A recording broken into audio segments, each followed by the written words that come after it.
Good morning, and welcome to another edition of the News 11 Morning Report. I'm Marcus Norwood. Today, Homeland Security Secretary Tom Ridge will call for a high alert to be put into effect on terrorist attacks. Ridge is worried that terrorists might have an opportunity to strike due to upcoming events such as the G8 summit and the dedication of the World War II Memorial. No threats have been made yet, but Ridge wants to be prepared ahead of time for these events. Yesterday, American civil rights leader Reverend Jesse Jackson made a promise that he would try and win freedom for all the U.S. soldiers being held captive in Iraq. Jackson hopes that his religious status will have an impact as it has previously before in this type of situation. Jackson stated that he is willing to travel to Iraq to negotiate terms. Tear gas had to be used yesterday afternoon by police in Ames, Iowa, at a student-organized celebration near Iowa State University's campus.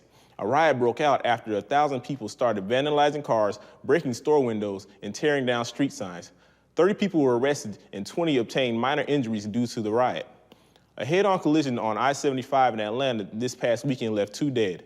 The unidentified driver of a white Ford Taurus, who appeared to be in his late 40s, crossed over the intersection headed north in the southbound lanes of I-75. The Taurus struck a van head-on and killed a female passenger in the van, who later died at the scene. The driver of the van was sent to Grady Memorial Hospital in critical condition. The same Taurus is believed to be the car in a hit-and-run accident in an earlier investigation. Police have yet to release the names of the victims and determine the cause of the accident. Police in DeKalb County arrested close to 70 people in a sweep of neighborhoods along Buford Highway. 40 people were charged with drug offenses and 10 were wanted for other various crimes. Another people were arrested for prostitution. This area is known for its illegal activity that includes hundreds of stores and restaurants that cater to illegal immigrants. Coming up, information on the results of recent crash tests. Stay with us. Dee Dee, don't do this. Walter, there's something calling me out there. I have to go find it. Every weekend, millions of middle-aged adults head out the door to take on a new sport or pick up where they left off in a sport they haven't played in years. This is a good thing, but there could be a downside. New physical activities bring new stresses to bones, muscles, and joints. A good reason to take new sports one step at a time, with plenty of stretching and warming up. And remember, weekend warriors are flirting with danger. Your body does a better job avoiding injuries with a sensible fitness program you follow every day. Fitness is good, but exercise common sense. A public service message from the American Academy of Orthopedic Surgeons, who remind you to get up, get out, and get moving. I'm back. Olé. Governor Sonny Perdue kicks off his week-long tour of cities all over Georgia this morning, right here in Valdosta. Perdue will speak this morning at the Valdosta Lowndes County Conference Center, and the public is welcome to attend. Midsize sedans Saturn LS, Hyundai Sonata, and Kia Altima all received failing grades on the side impact crash test, according to the Institute for Highway Safety reports. The Institute states that acceptable standards have not been made in these cars for side impact collisions as those for frontal crashes. Side impact crashes are the second leading cause of automobile accidents, killing over 9,000 people last year. Valdosta State University President Dr. John Hires was chosen this weekend to serve on Georgia's Humanitarian Council Board. Only 9 members are selected from around the state to serve on the board, and it is an incredible honor. The board is in charge of building the community's character and citizenship of Georgia through education and outreach programs as a nonprofit organization. Yesterday morning, the body of 29-year-old Tamara Dunstan was found in Edgefield, South Carolina. The Augusta, Georgia resident has been missing since Wednesday evening. Investigators suspect that she was abducted from her mother's home in Augusta during a burglary. Sheriff's inspectors arrested suspect Ronald Burke of Augusta and have charged him with murder and kidnapping. Drivers are cautioned to slow down when crossing the railroad tracks located on St. Augustine Road, Clay Road, and Fry Street. Several complaints have been made about those crossings, which have severe holes from deterioration over the years. According to the city, steps are being made by CSX Transportation Corporation to fix some of the crossings by mid-May. Finally, officials know the identity of a woman found slain this past week in North Lowndes County. Erin Michelle Hadaway was identified by her fingerprints at the Lowndes County Sheriff's Department Criminal Investigation Forensic Lab. After her death, there were difficulties finding her next of kin. The cause of death was neck trauma in which the victim's throat had been slashed. Hadaway's body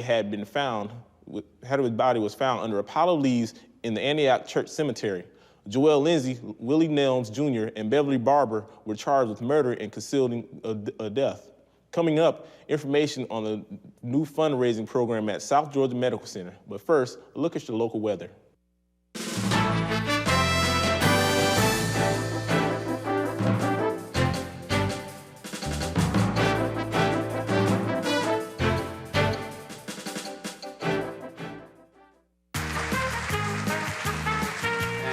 Welcome back to Make a Date. And Stacy, your next question, please. Bachelor number 1, as my financial advisor, how would you advise me to structure my investment portfolio? Bearing in mind my cautious nature, I would say invest in government bonds, money markets, and CD accounts. Bachelor number 2. Baby, you got to be in the game if you want to make some money. I'd say at your age to invest fully in high-yield stocks. And that's no bull. And bachelor number 3. Well, actually, diversifying your investments is always a good idea. It will make your overall portfolio more balanced, and it can minimize your risks. Okay, there you go. Now it's time for you to make a date. Who's it going to be? Bachelor number 1, bachelor number 2, or bachelor number 3? It's got to be bachelor number 3. Bachelor number 3. Remember to make a date today to diversify your portfolio and choose to save. The South Georgia Medical Center Foundation has started a new 3-year, $2 million fundraising project called A Healthy Future for South Georgia. The funds will be dispersed between 3 programs: the hospice, the cancer center, and the cardiac care center. This will allow each to enhance their services and provide better patient facilities for a 24-hour period. Construction is ongoing for the expansion of Nevins Hall. The building, which houses math and science classes, has been in the process of renovation for over a year. The project, which was supposed to begin in early 2003, did not get started until the middle of the year. Some unexpected problems, such as the need to remove asbestos, has also contributed to how long it has taken to complete the renovation. Saturday was the 3rd annual South Georgia Women's Show, which was sponsored by the Valdosta Board of Realtors. It was held at the Valdosta Lowndes County Conference Center, where hundreds of women went to see how South Georgia businesses had to offer. The City of Valdosta and the Georgia Department of Transportation have to sort out some issues with the pending traffic lights for St. Augustine Road. Being that St. Augustine Road is also State Route 133, the city and DOT engineers must work together to address traffic issues. Before lights can be installed, DOT officials must approve the plans and issue the necessary permits. During this week, the City of Valdosta will celebrate Georgia Cities Week, sponsored by Georgia Municipal Association. Cities across Georgia will celebrate many services that they provide. The city employees contribute greatly to the local economy and community.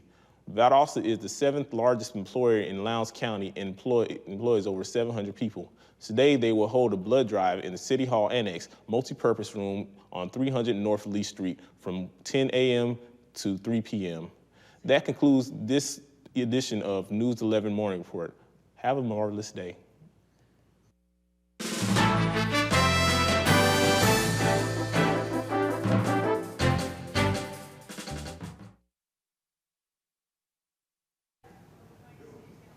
Good morning and welcome to this edition of News 11 Morning Report. I'm Eric Lee.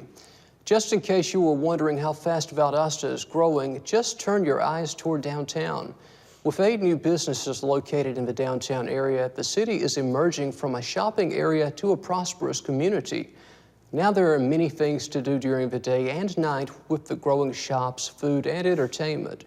More businesses are expected to open sometime this spring. SGA Election Day is today, and last night's SGA meeting proved that it has been a tough and nasty race so far. A crucial topic about allegations of some election signs being torn down by Greek organizations was the highlight of the evening. Vice presidential candidate LaShonda Teemer saw evidence of ripped election signs last Friday evening.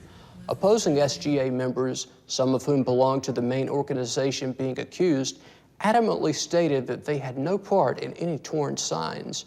They also made a verbal apology for any misunderstanding to the election runners. A former Valdosta High athlete and University of Georgia football standout, Bryce Hunter, was shot and killed early Sunday morning in his Chicago apartment building. It was reported that he went down to the basement of his apartment building to confront a neighbor, Thomas Williams, who had complained about loud music coming from Hunter's apartment. The two men then fought and Hunter was shot in the chest, forearm, and stomach. Williams was charged with failing to register a weapon. Gas prices have risen about 3 cents, making the average gas price per gallon $1.80. This makes for a record high for the 4th week in a row. Gas prices are 29 cents higher than last year. According to a Washington Post reporter, Saudi Arabia's ambassador, Prince Bandar bin Sultan, told President Bush the Saudis would cut gasoline prices in November in order to help the president in the November election. Saudi Arabia did not approve of the statement, saying, quote, "They will not use gas prices to sway an election," unquote. Bandar hopes to keep the per barrel price of oil between hopes to keep the price of oil between $22 and $28, whereas now it is topping $33. Tomorrow, you may want to look for an alternative means of travel. The northbound lane of Country Club Drive from Eagle Road to North Valdosta Road will be closed due to installation of a new storm pipe. The City Engineering Department urges motorists to use caution when driving in this area and use a different route. The work is scheduled to be completed by this Friday. Alpha Phi Alpha Fraternity Incorporated recently held its annual Miss Black and Gold Scholarship Pageant. There were 10 contestants who participated in the pageant, and they were judged on interview, swimwear, talent, and evening gown. During the intermission, the fraternity presented Martha Rowe, a representative of the Havens Women's Shelter, with a donation of $500. After a very entertaining show and the scores tallied, Miss Megan Hinton and Rukia Harris were awarded second and first runner-up, with Miss Lebanon Key being crowned Miss Black and Gold 2004. She also received a $300 scholarship check from Alpha Phi Alpha Fraternity Incorporated. Can listening to music make you smarter? We'll tell you if it's possible when we come back. And welcome back to Make a Date. And Stacy, your next question, please. Bachelor number 1, as my financial advisor, how would you advise me to structure my investment portfolio? Bearing in mind my cautious nature, I would say invest in government bonds, money markets, and CD accounts. Bachelor number 2, Baby, you got to be in the game if you want to make some money. I'd say at your age to invest fully in high-yield stocks, and that's no bull. and bachelor number 3. Well, actually, diversifying your investments is always a good idea. It will make your overall portfolio more balanced, and it can minimize your risks. Okay, there you go. Now it's time for you to make a date. Who's it going to be? Bachelor number 1, bachelor number 2, or bachelor number 3? It's gotta be bachelor number 3. Bachelor number 3! Remember to make a date today to diversify your portfolio and choose to save. John Kerry was in Atlanta yesterday where he held a fundraiser that raised $1 million in new campaign funds. This was the first time Kerry has been back in Georgia since the Super Tuesday primaries on March 2nd. During the fundraising dinner, he told supporters that a broader international coalition would be a more effective way to fight the war on terror and help stabilize Iraq. He also made a traditional stop at the Varsity in downtown, where he spoke with the owner, Nancy Gordy Sims, while enjoying a traditional Atlanta lunch. Valdosta's weather was sunny yesterday as Governor Sonny Perdue launched his statewide 20-city tour. Words of legislative and the government budget filled the room of the Lowndes County Conference Center yesterday morning. The gathering informed Georgians about the recent meeting of the General Assembly. The governor took time to address how the Assembly has fallen short in many areas, but he praised the protection of children and saving the Hope Scholarship.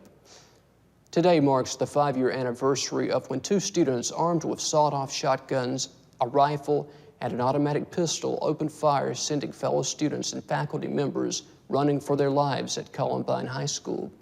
Eric Harris and Dylan Klebold killed 15 students. This happened, today is the anniversary. They killed 15 students and 1 teacher before taking their own lives. 5 years later, no one knows the motive. No one knows the motive behind the rampage. Though things are better at Columbine today, students and teachers will never forget the memories of one of the worst mass murderers in school history. Can music make you smarter? According to a team at Ohio State University, exercising while listening to music will improve the cognitive performance as well as enhance brain power of people with coronary artery disease. The study included 33 women and men that underwent surgeries to treat clogged arteries. Dr. Charles Emery, who led the study, says patients felt better physically and emotionally after the workout. Emery used the music from Vivaldi's 4 Seasons, but he will try a variety of music in the next experiment. The honor students of the Valdosta Symphony Orchestra were not ashamed to blow their own horn last night as they presented the honors recital. The 6 soloists were showcased as outstanding students who were also finalists from the 3rd annual Valdosta Symphony Orchestra competition. 2 out of the 6 were selected winners as the competition. They were selected winners of the competition, and they will appear as soloists with the VSU on April 30th. Coming up next, we'll tell you what it is going on in the community. We're going to tell you what's going on in the community, but first, here's a quick look at your local weather. Stay with us.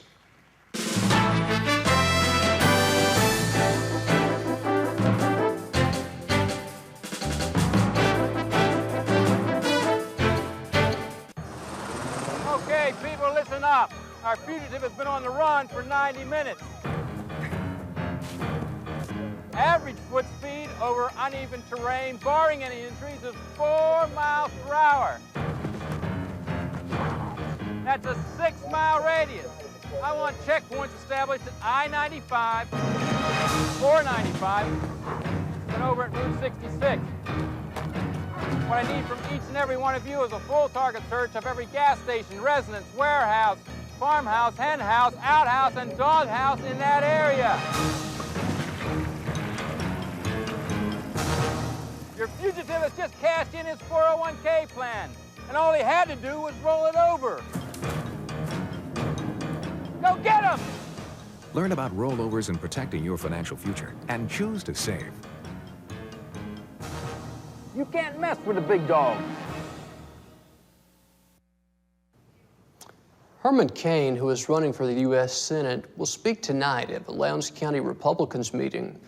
The meeting will be held at 6:30 p.m. at Mom and Dad's Italian Restaurant. It's located at 4143 North Valdosta Road. Well, that's it for today's edition of the News 11 Morning Report. That's it for today. I'm Eric Lee. Have a wonderful Tuesday.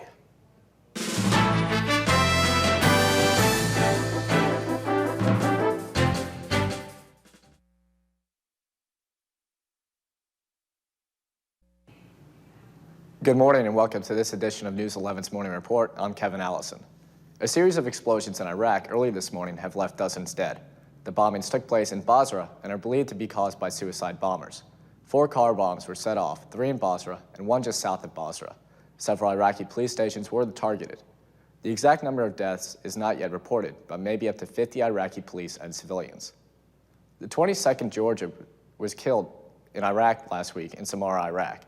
According to the Department of Defense, Marvin A. Campo of the United States Army died after being electrocuted while performing a routine generator maintenance check. The cause of his death is still under investigation. Word of Campo's death comes following the death of 2 other Georgians over the past few weeks. Campo is survived by his family, including his 10-month-old son. The Valdosta Red Cross is asking for volunteers to donate blood as supplies are running low. Anna Wilkin has more. With less than a half a day of O blood in supply, the Red Cross is in need of donors. The Red Cross is committed to saving lives, but they can't do it without donors. With less than a half of a day's supply of the O blood type, the Red Cross is in dire need of donations. Barbara Childs explains more on the process of giving blood. They can find out whether or not they're eligible to donate, such as if they had a tattoo last year, they can't donate. If they're on antibiotics currently, they've been in Europe, there's certain things that they can't donate with. And then they have a full history done with vital signs and everything, and questions, and come in here and have a seat on the chairs and they take their blood. If you would like to donate blood, contact your local Red Cross or log on to www.redcross.com. For News 11's Morning Report, I'm Anna Wilkin. The Student Health Center is offering the hepatitis B vaccine to VSU students today. The vaccine consists of a series of 3 shots and costs $30 per shot. Hepatitis B can be spread by direct contact with blood, having sex, or sharing needles with an infected person. Hepatitis B is a virus that affects the liver and can lead to lifelong infections, cirrhosis, liver cancer, liver failure, and death. The vaccines will be given at the Student Health Center today from 9 a.m. to 4 p.m. A 2-vehicle accident occurred on North I-75 outside of Hayhira, marooning 2 boats after a semi failed to slow down for congested traffic. The semi struck a trailer hauling a 26 and 32-foot boat. Sheriff Ashley Polk stated the accident was due to the semi's failure to slow down in a constructed area. By spending time on the front lawn, VSU students are taking advantage of the warm, sunny spring weather. However, with an alarming 54,200 new skin cancer cases reported each year in the United States, students need to be aware of how to protect themselves while in the sun. Simply wearing protective clothing, applying an SPF of 15 or higher throughout the day, and limiting the amount of time spent in the sun are all precautions to take while enjoying the up-and-coming summer months. Up next, we'll tell you about how the new businesses in downtown Valdosta.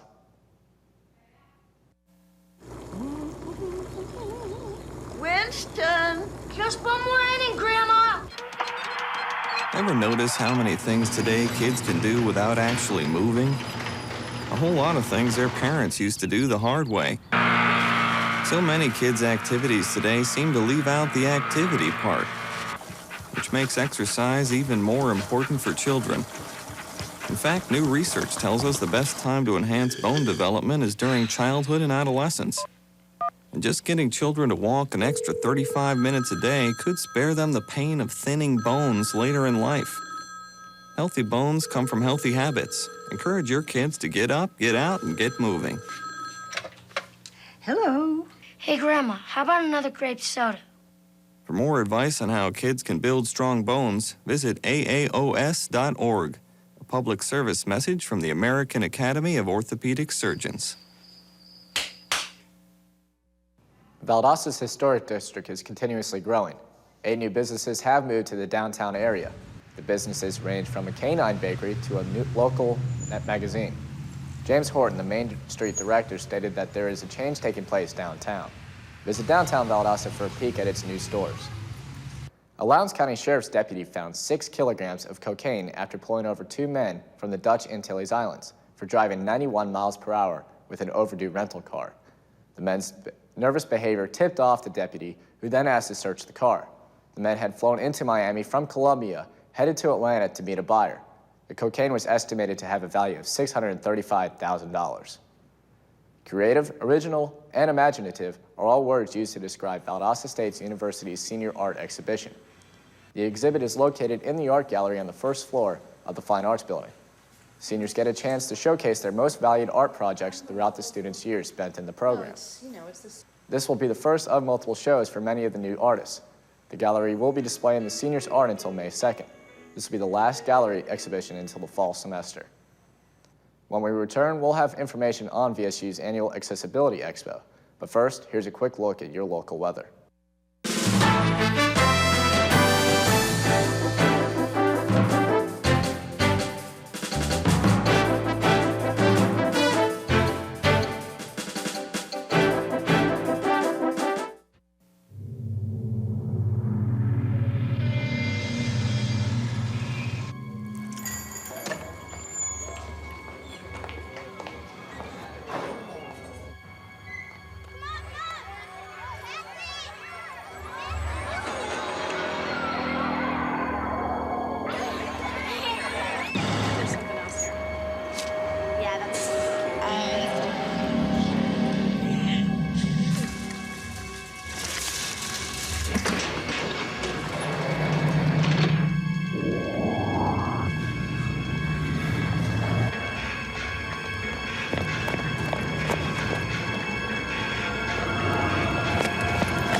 Valdosta State University will hold its annual Accessibility Expo on Thursday. The expo will feature exhibits from area schools, businesses, and organizations and demonstrate the resources that are offered to individuals with disabilities. The event is open to all VSU students and free to the public. In regional news, Georgia's 4-year-old hate crime law is expected to be struck down by the Georgia Supreme Court after defense lawyers argue that the law is too vague. Fulton County prosecutor counted that it was the Georgia State Assembly's intent not to exclude any crimes against victims because of an offender's predisposed bias. The FBI is still searching for the unidentified white male who walked into the Wachovia Bank in Garden City, Savannah, and ran out with an undisclosed amount of money. The FBI believes this is the same man involved in robberies throughout the Carolinas. Anyone with information about the robbery is asked to call Crime Stoppers. That's all the time for this edition of VSU News. I'm Kevin Allison. Have a great day.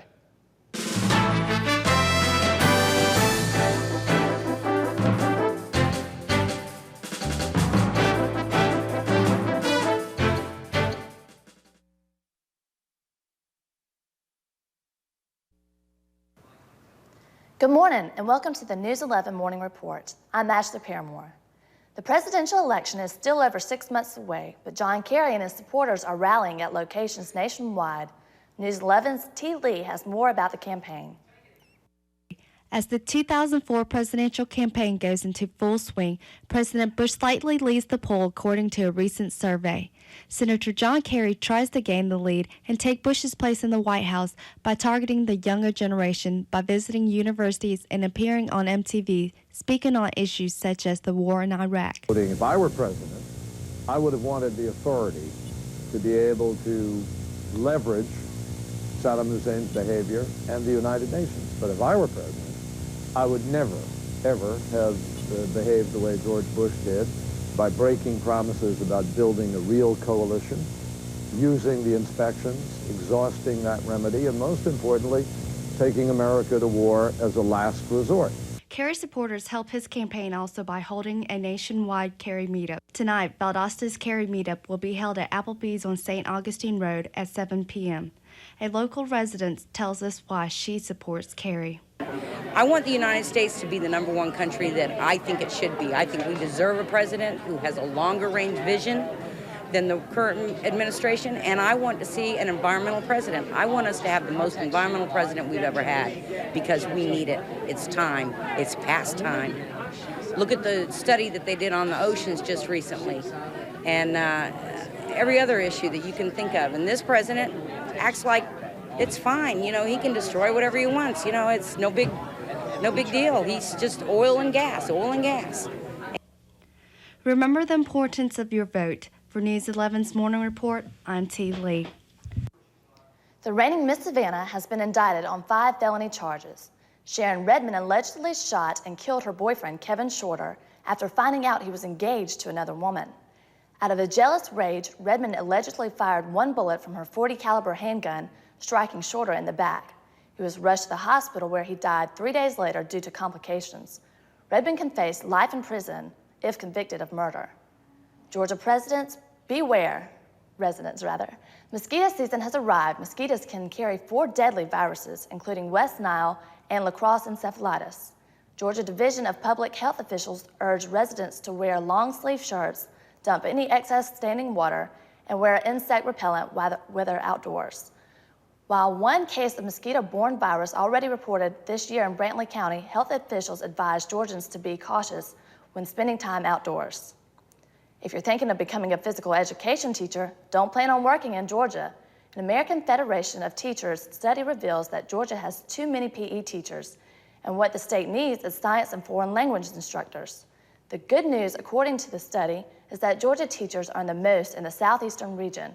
The average annual pay is about $45,000. The state doesn't fare badly in the nation either. Georgia's teaching salaries rank 19th in the nation. Coming up, a U.S. candidate opens a campaign office here in Valdosta. We'll tell you who's come to town. Stay with us. It wasn't all that long ago when soil choked the air, cities baked in the heat, and rivers ran out of control. When people went hungry because the crops had failed, when we neglect and abuse the land, the misery follows. What happens on the land, even land we'll never see, affects the water we drink, the air we breathe, and the food we eat. The Arbor Day Foundation reminds you that we need conservation trees. Conservation buffers stop polluted runoff and clean the water. Trees clear the air and help conserve energy. Let's make sure this never happens again. Visit the Arbor Day Foundation website, arborday.org, to find out how to plant and care for trees where you live, in town or in the country. Plant a tree today for all the world to share. Michael Jackson's legal woes just got worse. The King of Pop has been served with a grand jury indictment. Jackson is charged with 7 counts of child molestation and 2 counts of giving a child an intoxicating agent. Here's Frank Buckley. Michael Jackson's only court appearance so far in his case, the day he was arraigned. Outside the courtroom, the attention was on the pop star's impromptu performance atop an SUV. Inside the courtroom, he was charged with 7 counts of child molestation, 2 counts of administering an intoxicating agent to a child. Since then, the case has continued on 2 tracks. Michael Jackson is being Michael Jackson and leaving the legal work to his lawyers. Attorneys Ben Brathman and Mark Garagos represented the pop star during pretrial motions in open court, while grand jurors rode in vans with blacked-out windows on their way to hear testimony behind closed doors. Prosecutors sought indictments against Jackson. Sources tell CNN among those testifying were the now 14-year-old accuser, attorney Larry Feldman, who has counseled the boy and his family, and Dr. Stan Katz, the psychologist who referred the case to Santa Barbara County authorities. Jackson's attorneys could not appear before the grand jury, but they submitted binders that attorney Brathman claimed contained more than 100 items of so-called exculpatory material, things that would cast doubt on Jackson's guilt. He and Garagos also signaled in court if the grand jury did return indictments, the defense might challenge them because they claim prosecutors failed to turn over search warrant materials in a timely manner. The objective was and is and will continue to be that we try and keep a level playing field. Meanwhile, most of the state's potential evidence, like items seized in search warrants served at Jackson's Neverland Ranch, have remained under seal. Court proceedings are not televised, and without the presence of the King of Pop, fan interest has dropped off. Courtroom seats are open. Only the diehard show up. Republican U.S. Senate candidate Herman Cain opened his South Georgia field headquarters here in Valdosta yesterday. Located on North Patterson Street, Cain says the office will be a great place for Team Cain to organize locally. The former chairman and CEO of Godfather's Pizza is running for the seat being vacated by a retiring Democrat, Zell Miller. The office will be operated by Valdosta resident Christina Twitty.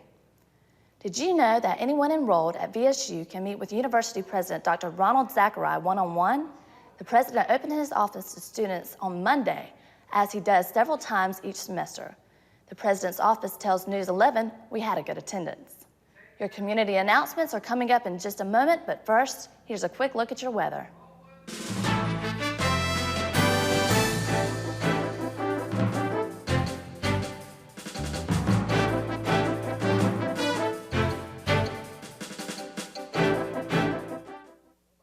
I think you should wear a tie. Dad, nobody wears ties to school. Tie says you're serious. It'll make a good impression. And remember, you're there to study, to learn, and to make something of myself. I got it. Almost half of all UNCF students are the first in their family to go to college. They have some great architecture classes. Dad, I'm not really interested in architecture. Well, keep your options open. And remember, no girls until my work is done. And I'd make sure that I got my lunch. Dad, you're not going. I am.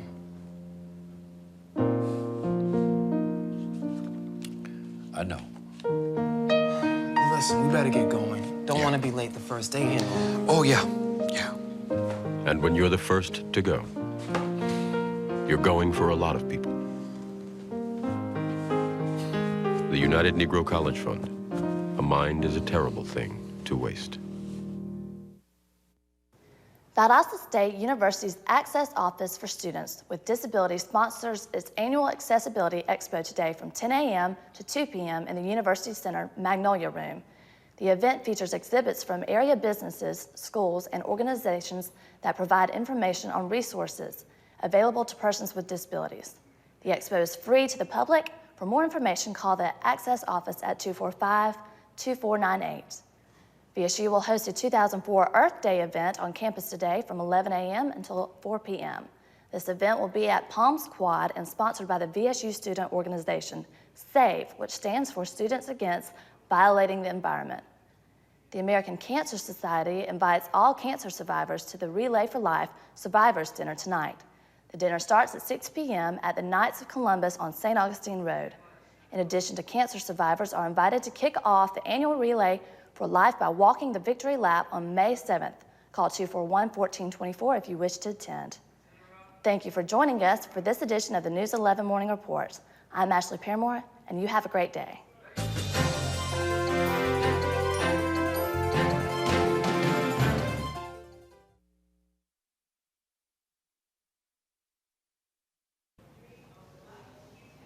Good morning and welcome to News 11's Morning Report. I'm Roxanne Peppers. With enrollment increasing here at VSU, public safety has become a main concern for students. News 11's Kevin Allison has the final part on his series on the security here at Valdosta State. It was apparent that the students at Valdosta State University had conflicting views of the quality of safety and security that is provided for them, not only in Oak Street parking lot, but throughout campus. Therefore, it was necessary for News 11's Morning Report to meet with campus police so they can provide the answers to the students' doubts. Relative to its size in the population, I believe it's an extremely safe campus. Another concern of the students were if there were enough cameras or any at all that help ensure the security on campus. We've had 4 break-ins in the Oak Street lot since January, but when you consider the amount of cars that are in there, there's over 1,300 cars in there when the lot's full. There's certain times of the year there's more break-ins in the cars. Like November seems to be the biggest spike for just about everything. But we're getting close to graduation, and those problems increase then too. There's 20 cameras out there observing, and we have the emergency telephones. We've got 23 emergency phones. It said it'd be 9 foot tall. It's safety yellow with big black letters indicating emergency phone. The last 2 assaults that we had was in 2002, and those were reported to us. The problem is they don't report these things, but we don't have any statistics. You know, look at our statistics and they're all 0. And they're all 0 because they haven't reported them. With campus security improving every day, it's up to the students to be aware of their surroundings. For News 11's Morning Report, I'm Kevin Allison. If you would like to find out more information about the security on campus, contact the Valdosta State University Police Department at 333-7816.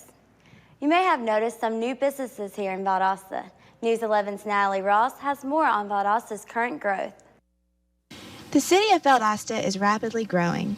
It seems that new businesses are popping up on every corner. I'm excited about the new businesses that has come to Valdosta. I really recognized it when I first got back for the fall semester of this year. Bemis Road has been expanding for years, but is now growing faster than ever. What once was mostly a residential area now has many new businesses to offer. The Valdosta Lowndes County Conference Center has also brought growth to the south side of town. The Walmart Supercenter is under construction right next door to the currently expanding Sam's Club. There is also a New Hampton Inn conveniently next door to the Conference Center. The growing number of students who attend VSU and families stationed at Moody Air Force Base are the reasons for Valdosta's growth. For News 11, I'm Natalie Ross. To find out when many of these new businesses will be opening around town, check out the Valdosta Daily Times website and click on Calendar of Events. Up next, we'll take a look at what's been going on in downtown Valdosta. Stay with us.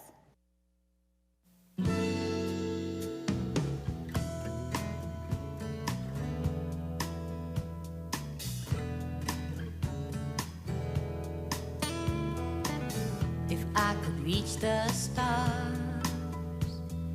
Pour one down for you and shine it on your heart so you could see the truth that I could change the world. I would be the sunlight in your universe. You would think my love was really something good. If I could, I'd change the world. If I could, I'd change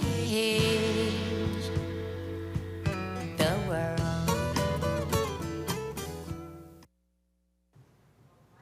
With the population of Valdosta increasing greatly and with new development ideas expanding within the city, I was able to take a closer look at why downtown Valdosta was recently chosen for a very special event. Georgia's 4th annual City Foundation Heart and Soul Tour visited the downtown community of Valdosta recently. 12 cities are chosen to participate in this event each year, which brings 50 community and business leaders from around Georgia to these selected sites. We've actually been trying for the last several years to be selected as one of the tour stops. So by submitting a proposal to the Georgia Municipal Association, we were successful this year in being selected.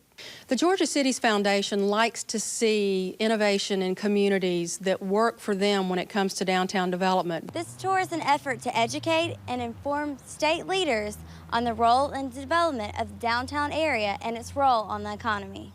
What we selected to begin with is our streetscape project, 23 blocks in the downtown core area, and made it more amenable to pedestrians and also to look at infrastructure needs such as water and sewer and storm drainage. The Department of Labor Career Center, which will be opening in June, bringing 80 employees downtown to this beautiful 36,000 square foot facility. We are just really showing off not only the history of our community, but as Georgia's newest metropolitan statistical area, the metropolitan side of Valdosta. Valdosta will be able to continue succeeding with its development through the help of programs like these. The ladies of the Kappa Alpha sorority raised money for a great cause this past week. Nicole Robinson explains. The Kappa Alpha sorority held a free car wash outside of Steak and Shake, located on St. Augustine Road. We're having a car wash, free car wash, and we're getting donations, and we're going to give the donations to the Minority Cancer Awareness Foundation. Car Wash was the final event in a week-long effort by the sorority in hitting specific target areas concerning health, African American businesses, and minority cancer. Kappa Alpha is all about community service, and we have different target areas, and each day we focus on different targets. Like on one day we focused on the black businesses in Valdosta, and what we did was we printed out pamphlets and had them in different areas, on campus that listed all the black businesses in Valdosta, just to show our support and, just a different way to get involved in the community. The car wash was held from 12 until 2, and the donations from the event will go toward the Minorities Cancer Awareness Foundation. Although it's a hot afternoon, the ladies of the AKA sorority decided to step out and raise money for charity. For News 11's Morning Report, I'm Nicole Robinson. Keep a lookout for the AKAs doing more community projects in the future. Coming up, VSU's concert band finishes up the spring semester.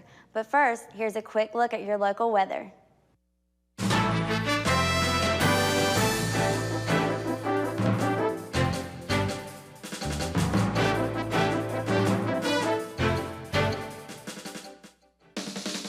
I'm the first on the scene when your kid gets hurt. I help prevent injuries. I help people recover from injuries faster. I'm a certified healthcare professional. I'm a certified athletic trainer. Call me ATC.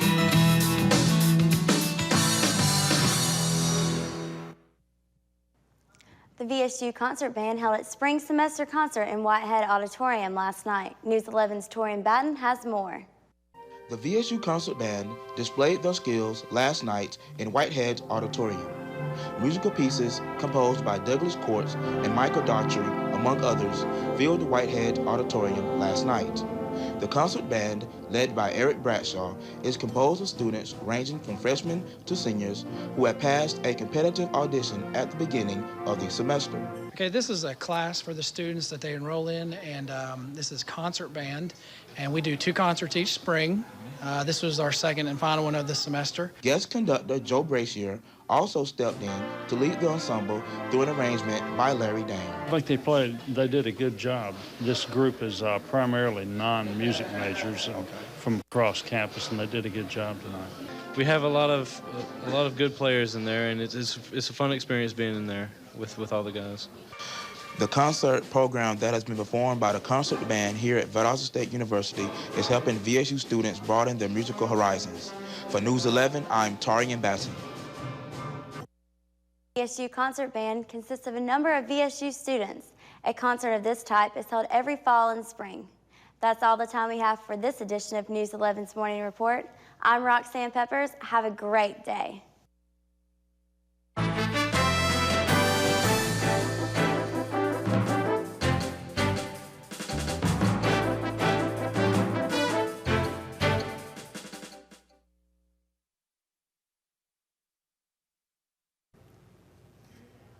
Good morning and welcome to the News 11 Morning Report. I'm Brianna Collins. In Iraq, the Battle of Fallujah is underway. Coalition troops have stormed into the Holy City, and a 3-hour firefight with insurgents has left casualties on both sides. Let's get the latest now. CNN Jim Clancy has the update from Baghdad. U.S. Marines fired heavy machine guns in a major flare-up of hostilities in Fallujah, west of Baghdad. Explosions battered hopes that coalition troops would be able to join Iraqi security forces in joint patrols starting Tuesday. Those patrols aim to force gunmen off the streets and bring back a measure of security. The battle in Fallujah raged for hours. More than once, a coalition spokesman said mosques were used as staging grounds for attacks on U.S. troops. The coalition forces became pinned down by the enemy fire and requested additional support. A quick reaction force, which included air and tank support, arrived at the scene and directed suppressing fire on the mosque, killing 8 enemy fighters and damaging the infrastructure of the mosque. As a result of the attack, 1 coalition soldier died of wounds, with an additional 8 soldiers wounded. U.S. helicopters fired on the mosque with Hellfire laser-guided missiles, sending huge plumes of thick black smoke into the skies, obscuring hopes for a peaceful settlement. Coalition officials say they would continue to pursue a negotiated agreement with religious and community leaders, but in the end, it was up to the fighters to choose how this standoff is going to be resolved. Meantime, Baghdad itself rocked by a powerful blast. Coalition troops were investigating a chemical storehouse in northwest Baghdad when a powerful explosion ripped through the building, killing 2 coalition soldiers and wounding 5 others. 8 Iraqi civilians, some of them in adjoining buildings, were injured by the force of the explosion. The location where the raid occurred was a chemical store, which the owner and his associates were suspected of supplying chemical agents to terrorists, criminals, and insurgents. There was also information that suggests these individuals were involved in the production of chemical munitions. School-aged children jumped on damaged U.S. military Humvees after the blast.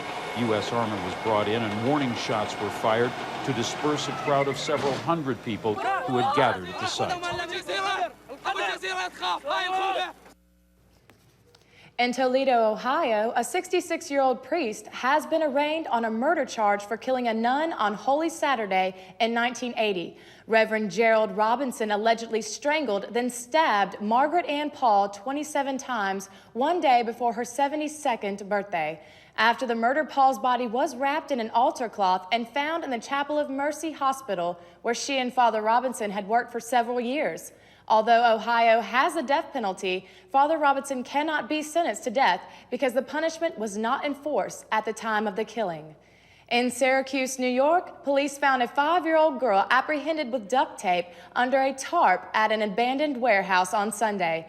The girl was abducted on her way to a friend's house. A state police helicopter searched the area with an infrared camera after believing that the girl was in the storm drain where the scooter was found. The girl's abductor is described as a thin, white, or Hispanic man in his 40s who is going bald and has a mustache.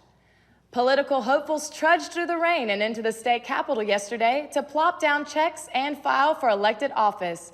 Yesterday officially kicked off the 2004 political season. This race promises to become a historic battle between Democrats and Republicans for control of the state legislature. The offices that are obtainable this year are all 236 seats in the state legislature, a U.S. Senate seat held by retiring Democrat Zell Miller, the state's 13 congressional seats, and several key judgeships. Qualifying continues until Friday at noon. Coming up next, find out a tropical way to spend your summer vacation and still get college credit. Stay with us. Because you believed in me, I can believe in you. I can believe in me. Because you pushed me to be better. Because you pushed me to be better. I learned to push myself. Because you showed me respect. Respect. I respect others. I respect myself. Because you showed me a place. I can use everything you taught me. I found my place. I have found my place. This is my place. For all the young men and women in the United States Air Force, there was one person who showed them the possibilities and opened the door. To the teachers, counselors, ministers, and moms and dads who helped a young man or young woman discover that the greatest force of all is inside of themselves. We thank you. And more importantly, Thank you. Thank you. Thank you. Thanks. they thank you.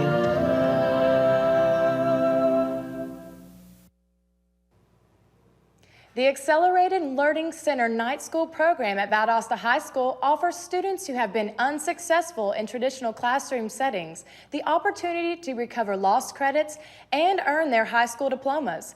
Students can recover lost credits through intensive computer-guided coursework. Students work through NovaNet software at their computer stations, reading interactive lessons, participating in quizzes, reviews, and final tests. Teachers monitor and track students' progress while they assist throughout the individualized lessons. A student can earn 1 credit with 50 hours of successful coursework. All courses are aligned with the Georgia state standards. The VSU Student Government Association has announced the election results with Jason Lewis as president, Keith Fleming as vice president, Kim Waters as secretary, and runoff for comptroller between Larry Spruill and Tammy Bozzona. The Public Relations Committee is investigating allegations of voter fraud and negative campaigning. Last night, the committee presented its results after meeting throughout the week and after a heated debate between senators and the Public Relations Board, announced that the election would be ruled unconstitutional and that there is a need for a re-election in the fall. But the runoff for election comptroller will still be today. Students can vote at the VSU homepage. Igniting Blazer Spirit will be the theme tomorrow evening as VSU holds a celebration to illuminate its highest landmark, a 56-year-old smokestack. Electricity to the new sign on the 110-foot smokestack will be turned on during a free event that will take place outside of the PE complex lawn. The VSU community and the public are invited to attend, and refreshments will be served. VSU students can participate in drawing for a free pizza party for 20 at the Loop restaurant. If you're a VSU student looking for something to do this summer, anthropology professor Dr. Matthew Richards is looking for students to experience tropical Belize. VSU News 11's Gabriella Leo has more. Professor of Anthropology, Dr. Matthew Richard, is not only passionate about what he teaches, but also about where he is going this summer. It's an English-speaking country in Latin America, and yet it has tremendous cultural diversity, and so you can do a lot of education very efficiently. From June 7th to July 4th, students will experience total Mayan immersion. They will stay in the village Punta Gorda, where they will live and interact with the native people. You know, they'll be looking a lot further beyond just the appearances of things. They've already been trained, but you know, the program's open to everyone. Dr. Richard can take about 12 people and already has close to 10. If you are interested or want more information, contact Dr. Richard of Anthropology. For VSU News 11 Morning Report, I'm Gabriella Leo. Your community announcements are coming up next, but first, here's a quick look at your weather.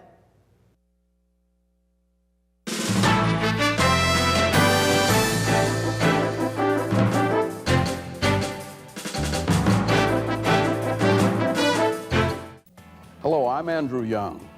I was formerly ambassador to the United Nations and mayor of Atlanta. Now I'm with Good Works International. Everywhere I've been in the world, the people whom I've seen who are most appreciated are people from the Peace Corps. Whenever somebody says, how can I get to be an ambassador in international business, I say, join the Peace Corps. The Peace Corps will redefine your world and change your life.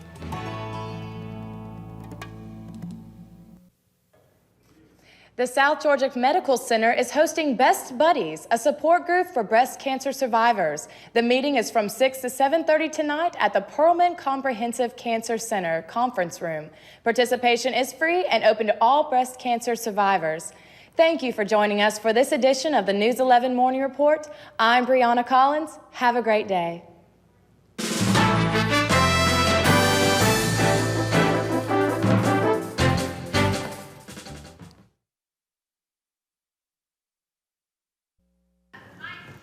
Welcome to News 11 Morning Report. I'm Shelley Jarvis. After another SGA election at VSU, the student organization hopes to rebuild its image. How do students feel about this? Laura Marchman takes a closer look. VSU students cast their votes for the 2004-2005 leaders of the Student Government Association. Newly elected members hope to offer a fresh breath of unique ideas and changes for students. Responsibilities of the SGA include leading, unifying, and representing the student body. To further your knowledge or to get involved in the SGA, contact your newly elected officials at the Student University Union on main campus. While few students are aware of the SGA on campus, an overwhelming majority had no idea what the organization was. I looked into this by asking a few students on campus what SGA stands for. SGA stands for the Student Government Association. Basically, the first I've heard about SGA is about the elections, and that's everywhere. But I haven't really been at VSU for a very long time, so I don't really know enough to get involved. I never see things that are sponsored by SGA that actually affect me. For News 11's Morning Report, I'm Laura Marchman. SGA plans to reach out to more students through campus activities and issues throughout the year. What are your plans after graduation? Jessica Donaldson caught up with a few seniors to find out what they have planned for their future. VSU graduation is next Saturday, May 8th. Will VSU seniors be going on to grad school? Do they have jobs lined up, or will they just be taking a break? I decided to catch up with some of the seniors to find out what their plans were. So what are your plans after graduation? I am moving to a little town in Kentucky called Prestonsburg, and I'm going to be working as a production stage manager for a theater company up there called Jenny Wiley Theater. Working what I plan to do after graduation. Right after I graduate, I'm going home to Atlanta to wait tables, but I do have a job lined up in Vero Beach, Florida that starts in August. I'm going to be a carpenter for a theater down there. I went to Career Services in Powell Hall West to find out more career opportunities for graduating seniors. The Career Services office can help you get experience in your field through internships and co-ops. It can also provide part-time jobs that are related to your field. The Career Services office can help you transition from school environment to work environment. As you can see, Career Services can be of great help for job placement. For more information, contact 333-5942. And for the class of 2004, congratulations. For News 11, I'm Jessica Donaldson. Career Services offers more than just job opportunities after graduation. They are open during normal VSU hours and no appointment is needed. When we return, we'll tell you what has Valdosta residents racing to Cook County. Stay with us.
South Georgia Motor Speedway held its grand opening last Friday night. I had a chance to speak with Tim Pafford, the track manager. South Georgia Motorsports has given Adel, Georgia and surrounding counties a chance to experience real racing. Our NHRA Dragway, currently we have practice every Friday night from 7 to 10:30. On Saturday night, we run our specialty events from jet cars competing at speeds over 300 mile per hour to A-fuel dragsters. Our half-mile speedway is currently under construction. It'll be D-shaped.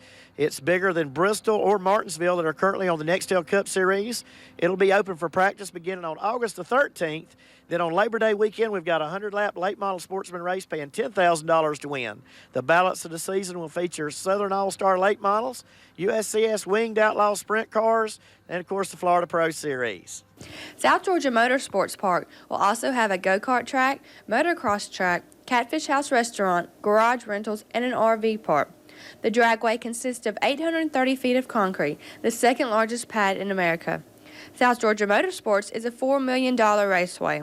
Not only racing will occur, but a wide range of weekly events such as monster truck shows, swap meets, motorcycle days, and soapbox derbies.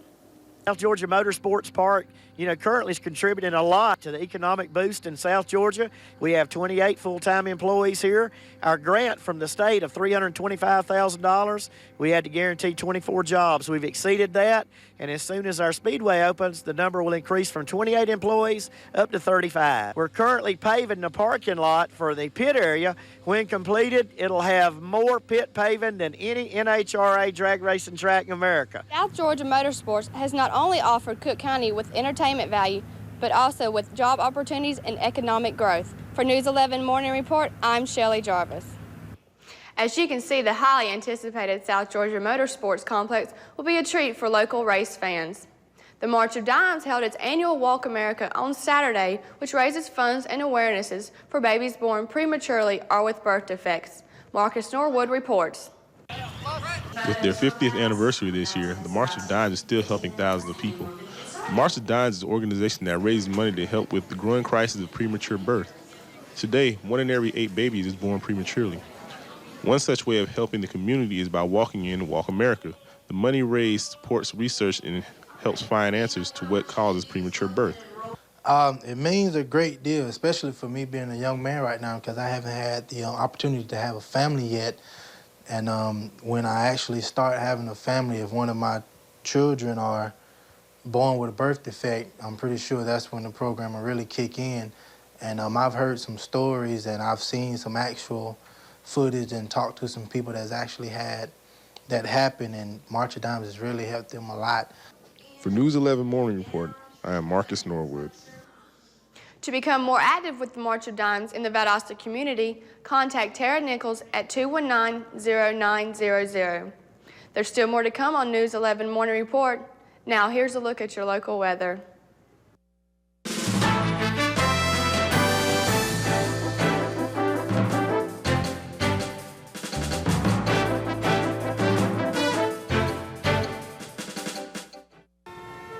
Waiting in line. To wait in another line. To get a government form is really old hat. But you don't have to wait in line, because now the government is officially online. FirstGov.gov brings the federal government to your computer. In an instant, you can print out the same Social Security form you're waiting in line for. You can also get a passport application, buy surplus government property, you name it. With FirstGov.gov, it's easy and secure to get tax forms or even apply for student aid. It's the official web portal of the federal government. Pinky, we're out of here. Come on, Pinky, I'll buy you a steak. FirstGov.gov. The waiting is over. Tomorrow, talk of reading, writing, and regional issues will be filling the halls of Powell Hall Auditorium in the Biology and Chemistry Building at the Janice Daugherty Festival. Author Daugherty, the South Georgia resident, wants to inspire high school and college students to achieve writing and regional identity through her own writing. The author plans on a book signing while making guest appearances throughout the summer.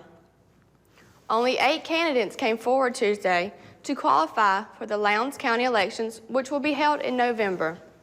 Democrat Reverend Floyd Rose will run for chairman of the Lowndes County Board of Commissioners. Republican Rusty Griffin remains the only qualifier to run for state positions against Senator Tim Golden. That's all the time we have for this edition of News 11's Morning Report. Have a great day.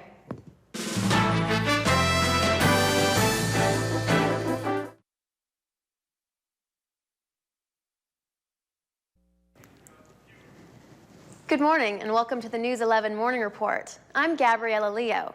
Topping our news at this hour, last night in front of the PE complex, the VSU community and viewing public celebrated what President Zachariah referred to as the symbolism of Blazer Pride. Illuminated was VSU's highest landmark, a 110-foot, 56-year-old smokestack. It now bears a neon sign that lights the words VSU Blazers down its side. According to Jim Black, the Vice President for Business and Finance, this nearly $18,000 sign will lift school spirit in a way that few other things could. A banquet for the baseball Blazers was held last night in the UC's Magnolia Room. Those honored included sponsors for the event team, red shirts, juniors, seniors, and those with outstanding performances on the field. The banquet's main speaker was Coach Thomas, who spoke both humorously and sincerely about each recipient. At the end of the night, he was awarded as being the hardest working coach. The players felt that he was the human version of the Energizer Bunny because of his years of commitment, and he keeps going and going. It's been a week since Fox's Pizza received the Small Business of the Year award, and owner Sheldon Presser has had his hands full. Fox's Pizza was chosen because of the contributions they have made to various organizations in the community, and also because the restaurant appeals to families as well as schools. Since winning the award, Mr. Presser has been featured in both national and international magazines, has been exploring new marketing techniques to better serve his customers, and has received positive remarks from other Fox's franchises, as well as from people in the community. He is very grateful for the award and looks forward to doing more for Lowndes County. When you think of heroes, who comes to mind? Barbie, He-Man, the Pope, the Kennedys, the royal family. There are many possibilities. One person who is very worthy of recognition is no longer with us, is the late, great Helen Keller. Keller couldn't see or hear. The VSU Speech and Audiology Department frequently offers hearing tests and other services free of charge. News 11's very own T. Lee enjoyed a hearing test. Everything went well with T's test. Coming up next, the story of what happens when you don't leave a tip. Stick around.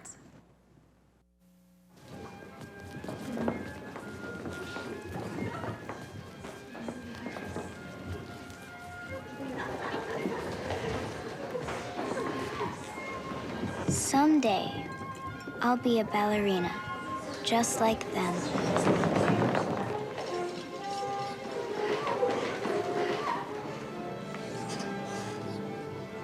And this will be my stage, where I twirl and float and swirl for all the people looking at me.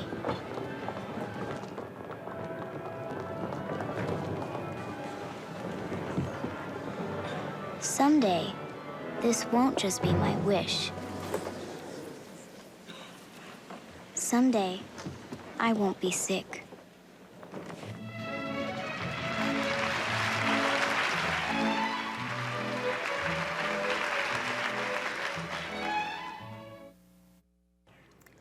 Here's a tip for people who don't tip. In North Carolina, a man was attacked when he and his wife didn't compensate the waitress. Brent Campbell has the latest. Service was poor. We could not get service, so we elected not to pay the tip. That's our prerogative. Susie Palmer says she'll never forget her 39th birthday dinner. The Palmers claim the waitress at this Sagebrush worried more about other customers instead of them. It just seemed like she spent most of her time catering to these two fellows that just so happened to be the ones that came out and started all of it. After leaving without paying a $5 tip that was added into their bill, the family sat down to visit on the restaurant's porch. The one girl came out and wasn't even our waitress and had a few choice words for us, about tipping. Susie alerted a manager who promised to take care of the situation. She says he apologized for the poor service, but then one of two men being helped by the same waitresses came outside. His comment was that he didn't appreciate the fact that we didn't pay our tip. So I walked over to him and I said, you know, what's the problem with, you know, what mouthing each other about here? And as soon as I did, that's when he just hauled off and hit me right here in the mouth, you know, and that's when we went to the ground. Detectives say a second man joined in. Tony was hit in the face with car keys, stabbed in the back with a knife. It just happened so fast, you know, it was just such mayhem and traumatizing everybody there. The waitresses claim not to know the men. Meanwhile, detectives say this is still one unusual case. It's different. You know, again, you don't know what the whole circumstances. I don't want to base an opinion at this point, but there could be other factors that we're not aware of at this point. Never expected nothing like that to happen, that's for sure. President George W. Bush and Vice President Dick Cheney are scheduled to go before the 9/11 Commission this morning for a question and answer session. They are expected to field questions from the Commission about the September 11th attacks. The Bush administration has been under fire recently, with many Democrats saying that the Bush ignored possible warning signs of the attacks. The session is expected to last a couple of hours. The 12-year-old boy who allegedly strangled his 8-year-old neighbor, Amy Michelle Yates, will be tried as a juvenile. The boy is accused of strangling his Carroll County neighbor, then leaving her body in the woods on Monday. According to Georgia law, to be tried as an adult, a person must be at least 13 years old. If the boy is found guilty, he would only face a maximum sentence of 2 years in a juvenile detention center. The girl's parents are upset with the law and plan to address it in Georgia legislature next year. The American Lung Association's State of the Air report says that the air is cleaner in Atlanta this year. Since 2000, the Atlanta metropolitan area has ranked in the nation's top 10 worst regions for ozone pollution, and last year was number 8. According to this year's number, Atlanta is now down to 21st in the country. The better quality air is largely attributed to rain and cooler temperatures over the past 3 summers. Valdosta State's men's tennis team will host the South Region Tournament next Thursday and Friday. VSU will face Tuskegee in the first round. The winner of the tournament will advance to the national championship in Orlando next month. The women's tennis team will be in action at the Women's South Region Tournament next weekend, which is being hosted by Ouachita Baptist. They will face North Alabama in the first round, with the winner advancing to the national championship. When News 11 continues, we'll take a peek at your university announcements. But first, here's a look at your local weather forecast.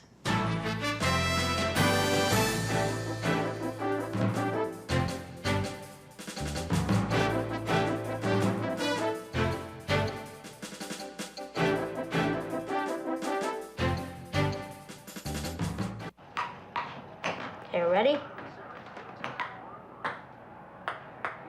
1 zip my point. 2 zip my point. Yes. 3 zip. There is a better way to have fun with history. Visit americaslibrary.gov. Log on, play around, learn something. 5 zip. Your serve.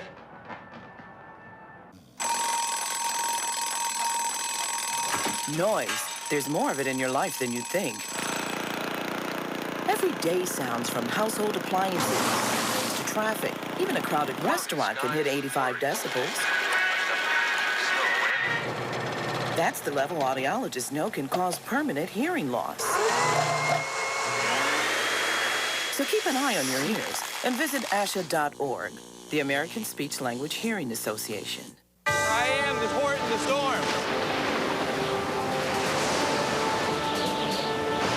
I am the line in the sand. Deploy Boswell, start the train. I am the enforcer of the seas. The United States Coast Guard, see you and prepare to board it. We are the defenders of the homeland. We are the shield of freedom. We are the United States Coast Guard. Heed your country's call. Join the Coast Guard or Coast Guard Reserve. Welcome back. Awareness. Just what does it really mean? And are you really fully aware of how healthy you are? Community Health Awareness Day will be sponsored by the local family YMCA this Saturday from noon to 3 p.m. Being held in the YMCA small gymnasium, the event features activities such as health screenings, seminars, and demonstrations. The Valdosta Lowndes YMCA is located at 2424 Gorntow Road. For more information, please call 229-244-5444. 4646. Thank you for joining us this morning. I'm Gabriella Leo. Have a fabulous day.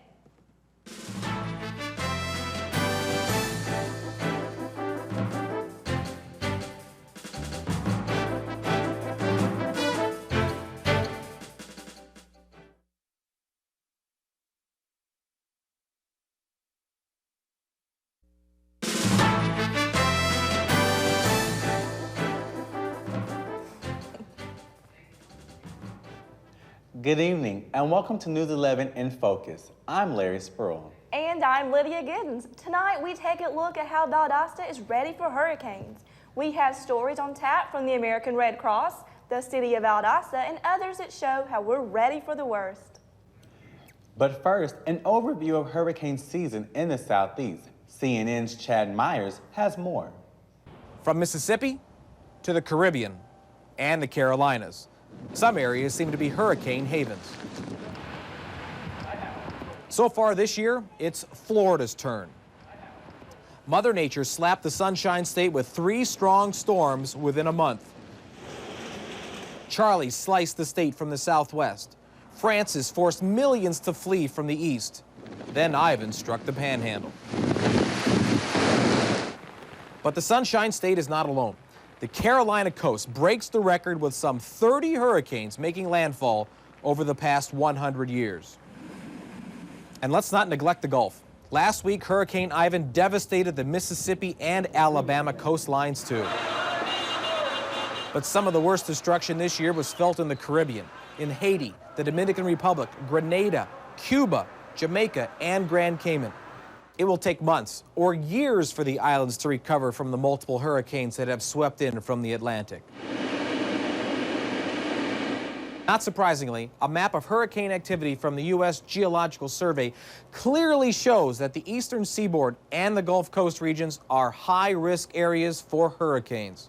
Even states as far north as New York have felt the slap of a passing storm. But some cities seem to wear a lucky charm. New Orleans has not had a direct hit by a major hurricane since it was struck by Betsy in 1965. And Savannah, on the coast of Georgia, dodged every major hurricane in the 20th century. Chad Myers, CNN, Atlanta. President Bush recently visited Florida and Alabama to get a first-hand look at the damage from Hurricane Ivan. Bush strolled along the streets of Florida Panhandle, seeing homes destroyed, lawns littered, and unrecognizable beaches. Many homes along the coastline were buried in tons of sand. Bush reassured devastated residents that they will be receiving aid from the federal government as soon as possible.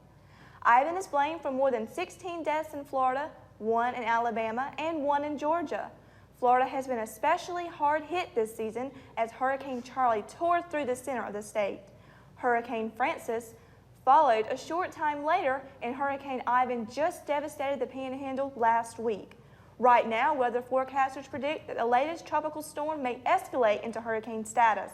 If that happens, Hurricane Jean may be the next one to hit the Sunshine State.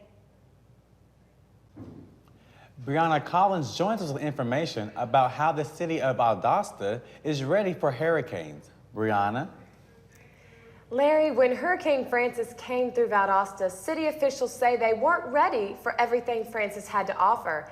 Now with Ivan and other storms sweeping in, the Valdosta community has come together.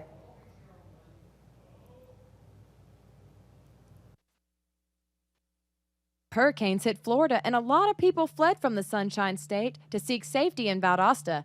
Mayor John Freddy says he's always ready to help his fellow neighbors. But we have to be a regional partner to house and feed and clothe these people that are even from other states. And so that's a great responsibility, too, that we take seriously. You just can't look out for your own. You have to look out for others as well. I think it's going to make us all a better regional citizen, in the long run. So. City Manager Larry Hansen says it takes a lot of effort to accommodate everyone, but Valdosta City employees are up for the task. We get our city marshals canvassing the entire community to have extra sets of eyes out there where they can see if a problem has occurred or a tree has fallen on a street or a power line's down. We try and get those notifications out instantly to protect the public and ensure that the community's safe. Valdosta City employee Tiffany Harris praises all of her fellow co-workers for all their hard work and dedication. Just it's really amazing to sit in on one of the meetings and just, I mean, even when Mr. Hanson talks, all the facts and figures that he rattles off about every department when there's 10 of them is just amazing to me. City workers went above and beyond their call of duty to help their fellow Valdosta citizens. And it moves me to see people out and up, awake 24 and longer, 36 hours without sleep, helping individuals, pushing cars out of ditches, and cars that have just stalled in the middle of a traffic signal. And they will go out of their capacity as a human being to help people. It's great to see the Valdosta community working together. Lydia? Thanks, Brianna. Coming up, we'll show how the local Red Cross and the county animal services help out during emergencies. But first, here's a look at the most devastating hurricanes to hit the United States.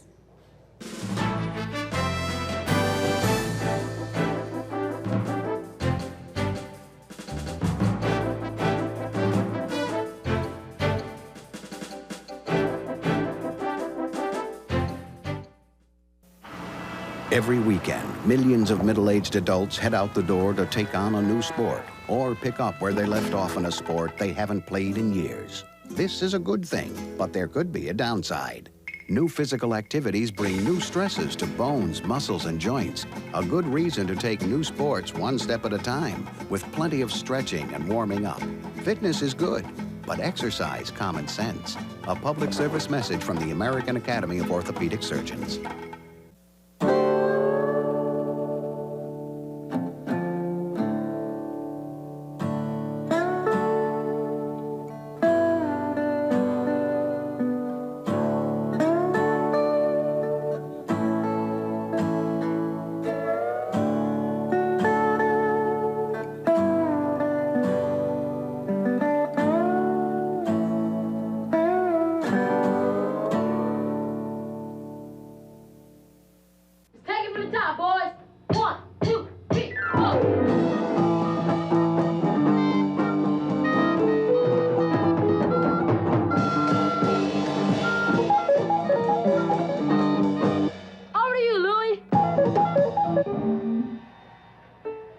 There is a better way to have fun with history.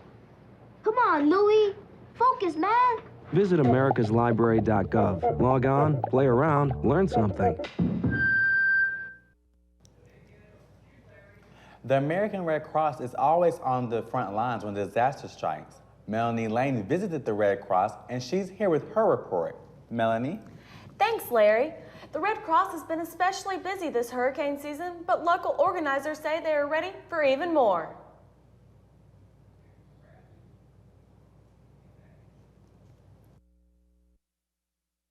The American Red Cross is always prepared for any emergency. We are constantly in contact with our service area office and our Hurricane Watch office to know where we need to be developing shelters and where we need to not be doing that, where people need to evacuate. And currently, the Lowndes County area is preparing to provide shelter for people who feel uncomfortable because of the wind and rain that possibly may reach us from Hurricane Ivan. The Valdosta branch of the American Red Cross has numerous shelters available to the public in the Valdosta area. Well, with the experience of Charlie and then Francis, we realized that because we opened shelters that were not full, that perhaps we needed to be less ambitious and just open one shelter at a time. They also have an abundance of supplies and people ready to be called to action. We have blankets, we have comfort kits, we have what we call Cambros, which are containers that you can put cold and hot foods in, and also beverages like coffee. There, some of the containers just have a spout on the end that water or coffee or some other kind of liquid could be served out of. Here are some tips on being prepared for a hurricane. First, you need to leave early from low-lying beach areas that may be swept by high tides or storm waves. Leave mobile homes for more substantial shelter, for they are particularly vulnerable to overturning in strong winds. Second, you need to be aware that some areas may flood long before the arrival of the storm. Your escape may be further complicated by the fact that high density of population of some areas may require evacuation orders to be issued earlier than 1 day before the storm's arrival. Don't get caught by the hurricane in your car on an open coastal road. And lastly, if local government advises evacuation of your area, do so immediately. Keep your car radio on to listen for further instructions, such as the location of emergency shelters. The American Red Cross also has brochures in their office located on the second floor of the Annette Turner Howell Art Building on Patterson Street, downtown. They have brochures on hurricane preparedness, how to get involved, and general emergency preparedness. For VSU News 11 in Focus, I'm Melanie Lane. Thanks, Melanie, for them great hurricane tips. Earlier this week, President Bush approved Georgia Governor Sonny Perdue's request for a federal disaster declaration for 14 Georgia counties in the wake of Hurricane Ivan. This will allow county governments and hurricane victims to receive federal funding, and Assistant Governor Perdue thanked President Bush and encouraged others who have received storm damage to contact FEMA at 1-800-621-3362. GEMA and FEMA continue to access damaged counties, currently receiving assistance including Carroll, Cherokee, Cobb, Dawson, DeKalb, Early, Franklin, Fulton, Gilmer, Madison, Rabun, Towns, Union, and White. Most people don't know what to do with their animals when a hurricane strikes. Laura Binkley has more. Thanks, Lydia. Lowndes County not only offers shelter for evacuees, but also for animals.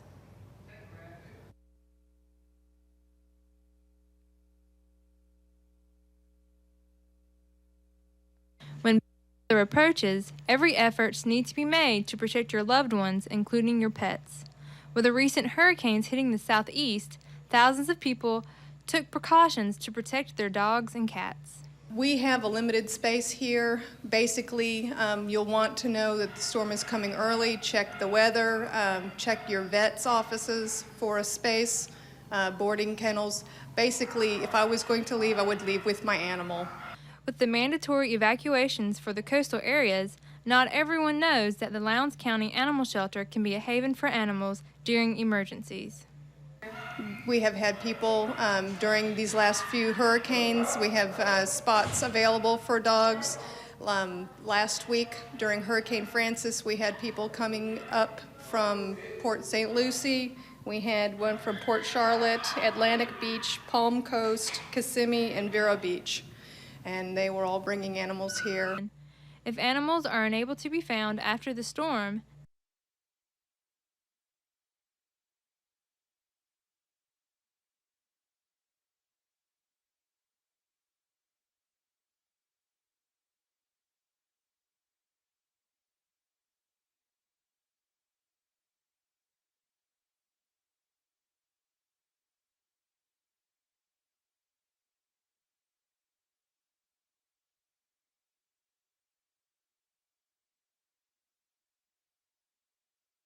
Schedules at VSU. We'll have that story right after the break. Stay with us.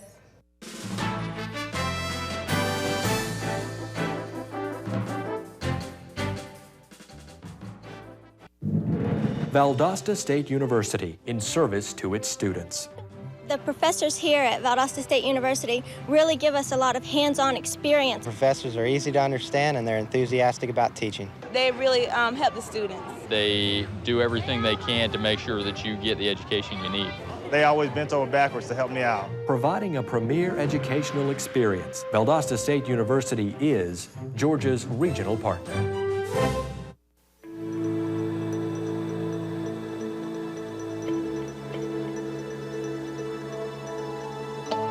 The only difference between a grape and a raisin is time spent in the sun.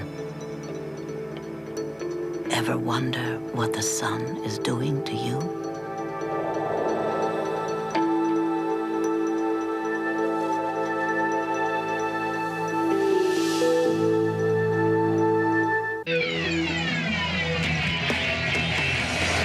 never know it on the battlefield. But nearly half of today's military are National Guard and reservists. However, they can't answer our nation's call without their employer's support. If you're an employer, visit esgr.org and find out how to do your part. After all, their response depends on yours. We don't have snow days here in Valdosta. We have hurricane days, when students don't go to class. How do those days off affect students? Gayla Goodwin has more. Although classes were canceled last Thursday due to possible high winds and heavy rain associated with Hurricane Ivan, campus buses were running, university construction workers were still able to stay on schedule, and students were still seen on campus as usual. As you can see, the school student parking lot is still relatively full. This indicates that most students did not leave due to the threats of Hurricane Ivan. Fortunately, Valdosta hasn't seen the worst of Hurricane Ivan. For the most part, it brought cooler temperatures, breezy winds, and light rain. Hurricane Ivan brought some great weather. It's feeling good out here. We've been throwing the baseball. There's people over there playing tennis. It's a good thing Hurricane Ivan didn't wreak havoc for Valdosta. Many families and homes are still recovering from the effects of Hurricane Francis. Brandon Waters, a native Valdosta resident, tells us how hurricanes usually affect Valdosta. No more than usual. I grew up here all my life, and you just have a little bit of rain and some fallen limbs. Normally it's nothing that bad. Other schools in the area were also canceled, including the local high schools and middle schools. We even ran into a few of the local students who were thankful to have the day off. Feel good to be out of school. However, many Valdosta State University students are unsure about missing a day of class due to inclement weather. I don't feel that it was necessary because of the weather. There is no storm, but I am glad they were concerned about our safety, but I do not look forward to making up class or our schedules being altered due to missing class today. On the contrary, some students loved missing a day of class. Oh, I love it. But I hate it that I have to make it up later on. But, I need the day off and everything. While most students are concerned with the latter effects of Hurricane Ivan, other students are more concerned with its immediate changes, like early football practice. It was very early. We were on the field at 8 o'clock this morning. University officials had a particular concern about many students having to commute in dangerous conditions to attend classes. When I asked students if it was a good precaution, many students agreed with the university's decision. It was a good precaution because we were supposed to get pretty hard, but as it turns out, it's just a mix-up. In general, students are in agreement with the precautions of the university concerning their well-being, and they are also content with having missed a day of class. However, they are not so enthusiastic about the thought of making up that day. Hurricane Ivan devastated parts of Florida and Alabama, but luckily at Valdosta State University, we've only experienced light rain and gentle breezes. For News 11 in Focus, I'm Gayla Goodwin. Thank you for joining News 11 in Focus. I'm Larry Sproul. And I'm Lydia Giddens. Have a good night.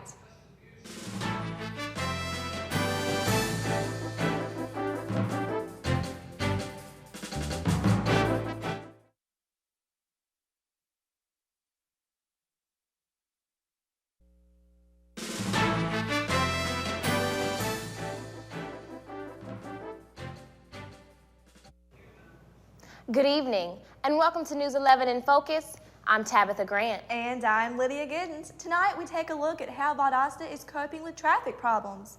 We have stories on tap about alternative transportation, parking problems, and even a look at the new hybrid cars appearing on our streets.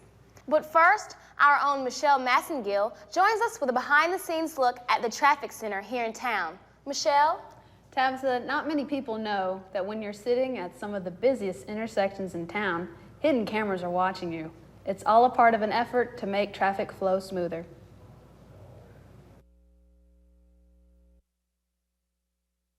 Not many people know that there is a traffic management center in Valdosta. The city engineer, Shipman, monitors the city's traffic flow. 7.5 years ago when I came to Valdosta, we had a very antiquated traffic network system.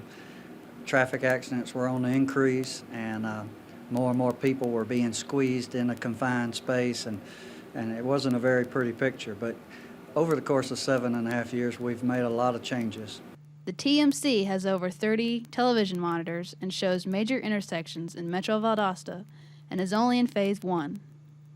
And we're in the first phase of this particular project, is to create this center, which basically allows images, live images, to be brought back to a central location where we can view the traffic flow around town, but it also gives us instantaneous communication to send messages to those traffic controllers at each of the intersections to change the timing, to help mitigate problems that occur when there's accidents or broken down vehicles or spillages of some type that occur due to vehicle leaks and other things. Traffic varies throughout the day. The busiest times are during the morning and late afternoon. And some roads like St. Augustine coming in from the interstate, in the mornings we have a huge flow of traffic inbound, people trying to get to school, people trying to get to work, and doing their business of the day. But in the afternoon, the flow is heavier going outbound. So with this system, we'll be able to time the lights inbound in the morning, outbound in the afternoon, and therefore minimize delays, improve traffic flow, reduce accidents, which is our primary goal. Shipman clarifies the use of the cameras. They are not used to identify traffic violators. Don't zoom in and look at people, in vehicles, or we don't look at license tags. This is not red light running equipment that would snap, pictures and send out tickets to people running. That's a totally different technology, very expensive. In the near future, citizens can access streaming video on the web of the traffic conditions. Officials at the TMC encourage the public to visit the facility if anyone is interested in seeing what happens with traffic management. Thanks, Michelle. Traffic and parking concerns don't start with the city. They're especially noticeable here on the VSU campus. Our own Eric Lee reports.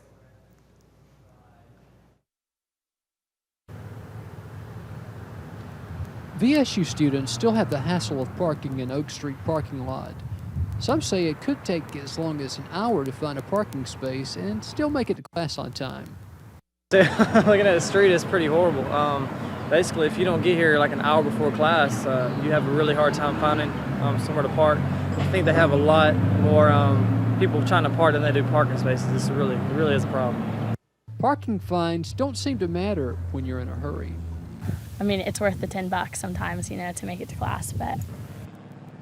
Students crossing Patterson Street fear for their safety. I hate just when cars are they look like they're going to stop, but then they end up keep going, so you're about to walk, and then, you have to jump back, and it's just horrible. I hate it. Student leaders addressed the Patterson issue.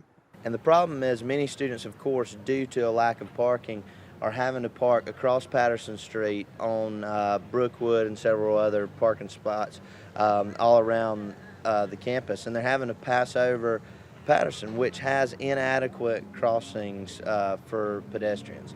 We don't have an enforced speed limit there. I've watched numerous students and professors almost run over when trying to park that street, and the problem is if you do not cross at a pedestrian crossing, you are liable for that, and that's a problem we need to address. Is that there are two pedestrian crossings, one at each end of the campus. We do not have one at the main walk that comes into campus where we should, and we should really be enforcing the speed limits out there so that people aren't driving through Patterson Street running 55 miles an hour and almost colliding with other vehicles and taking out pedestrians crossing that street, because it is very heavily pedestrian crossing across Patterson. City Councilman and VSU student John Eunice feels VSU is working on the situation. Of course, everyone's concerned, as I am, about the parking at VSU, and I know that the administration officials here are working hard to address that problem, and I think it's been addressed. And I have not actually seen the 20-year master plan, but I know that they have addressed parking concerns in that plan. I know that I, as a city councilman,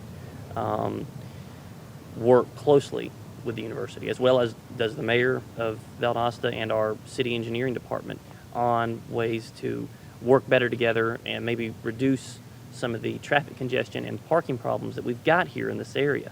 But it's a tough problem because VSU is right in the middle of the city of Valdosta. And so it's hard because you've got people driving down Patterson Street, some going to class, and some people are just on their normal business day trying to get to a meeting, trying to get to work, trying to get to an appointment. So it's really tough because you've got VSU right in the middle of it. Parking and transportation is a highly debated topic on VSU's campus today. Some can't find a parking spot. Some can't cross the street without being afraid they'll be run over. And some say there's just not enough time. For VSU's News 11 in Focus, I'm Eric Lee. VSU spokesman Charles Harmon tells News 11 that the university is working hard to meet the needs of the future. A final presentation of the 10-year master plan, which includes parking, will be held next Monday. Coming up, we'll show you some of the hybrid cars popping around town in Valdosta. Stay with us.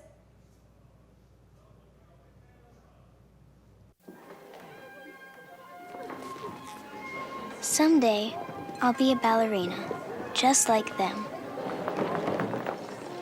And this will be my stage, where I twirl and float and swirl. Someday, this won't just be my wish. Someday, I won't be sick.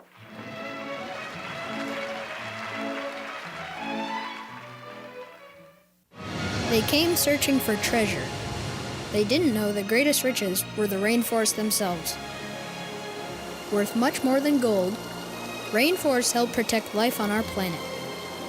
That's why people are working to save them. You can learn more through the Arbor Day Foundation's Rainforest Rescue Program. You can go to the Arbor Day Foundation website, arborday.org, and check out Rainforest Rescue. It helps protect rainforests more precious than gold. These kids are in trouble. They're not getting high on drugs or stealing.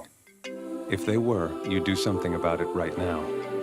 But why is it almost half of all parents who suspect their child has a problem learning wait a year or more before getting help? Why? Kids with learning disabilities are smart. They just learn differently. Call now. The sooner you get help, the better the chance your kid has.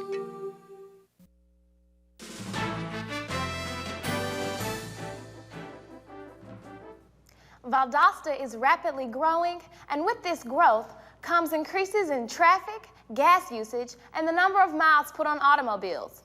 Car companies are helping by manufacturing fuel-efficient cars.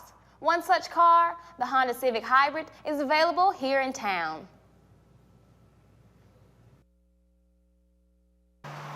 With the fluctuating gas prices, many car companies are now manufacturing fuel-efficient cars, not only to save money, but to reduce the dependency on imported oil. Cars such as the Honda Civic Hybrid have gasoline-electric engines that can go up to 650 miles per tank. This is a 2005 Honda Civic. It just hit the lot. It's one of the most popular cars out there. They're hard to keep on the lot. They're very high in demand right now. With a lightweight electric motor, the Civic Hybrid can go up to 46 miles on the highway and up to 51 miles in the city per gallon.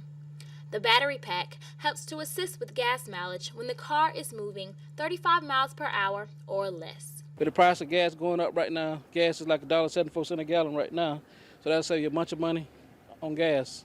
Although the Honda Civic and the Honda Civic Hybrid seem to be identical, smaller wheels are among the few differences between the two. Fuel-efficient cars are becoming more popular, and many car companies are exploring this idea. This advance in technology will eventually help consumers save. The Honda Civic Hybrid's starting price is about $20,000, and the lower Honda says you will save even more at the gas pump. Saving money at the pump is one way to get most for your transportation dollar, but others here in town are looking at their bicycles to get around. I caught up with Charles Durr and Dan McGee, two men designing the new bike paths in our area.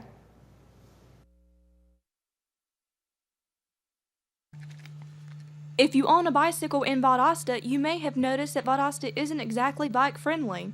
Sucks because, well, I thought it was a good idea so I can get to class a little bit faster, especially going from one side of the campus to the other. But when you're changing classes at the same time as everybody else, there's not very many places to ride your bike without having to continually stop, almost to falling off of your bike or having to weave around people to where it's almost as if you're walking. So it's kind of more of a hassle than it is a benefit. Valdosta city officials are proposing plans to benefit bicyclists. At that point, then we'll start looking at what types of alternatives can be enhancing the network by making certain improvements. And these would include not only roadway and bridge improvements and street improvements, these would be improvements in our pedestrian facilities, sidewalks, looking at bicycle routes in our community. These proposals are long-term goals, but will have a positive effect on Valdosta and its citizens. The federal highway is also involved. The federal highway is putting in significant word as far as trying to get children to safe routes to school, to encourage children to walk to school safely, to help lower obesity rates in children. These plans please many Valdosta bicyclists. I think it'd be a good investment for Valdosta State to get a bike paths for those who ride bikes, so they can benefit from the investment of having one. So. For News 11 in Focus, I'm Lydia Giddens. Coming up, what happens when you finally find a place to park your car and you get a ticket? We'll show you what happens on the VSU campus. Stay with us. Valdosta State University, in service to its students. The professors here at Valdosta State University really give us a lot of hands-on experience. Professors are easy to understand and they're enthusiastic about teaching. They really help the students. They do everything they can to make sure that you get the education you need. They always bent over backwards to help me out. Providing a premier educational experience, Valdosta State University is Georgia's regional partner.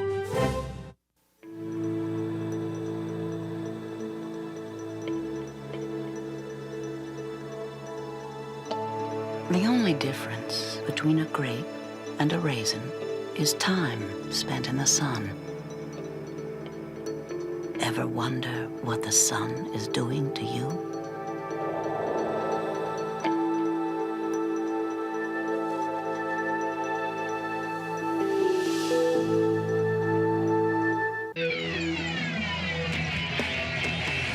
You'd never know it on the battlefield. But nearly half of today's military are National Guard and reservists. However, they can't answer our nation's call without their employer's support. If you're an employer, visit esgr.org and find out how to do your part. After all, their response depends on yours.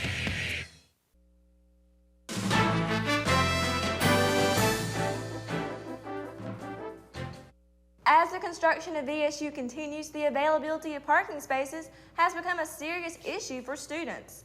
Many of the parking lots are full by mid-afternoon. Although receiving tickets is an issue for some students, they can appeal the ticket through the parking committee. You can voice your opinion every Wednesday at the VSU Parking and Transportation Office at 2 p.m. Justin Moser joins us now for a closer look at the parking problems on campus. Justin, what did you find out? Tabitha, right now there are about 10,400 students attending VSU, but there's only about 2,400 parking spaces. I went on campus and found out that cars are not the only means of getting to class.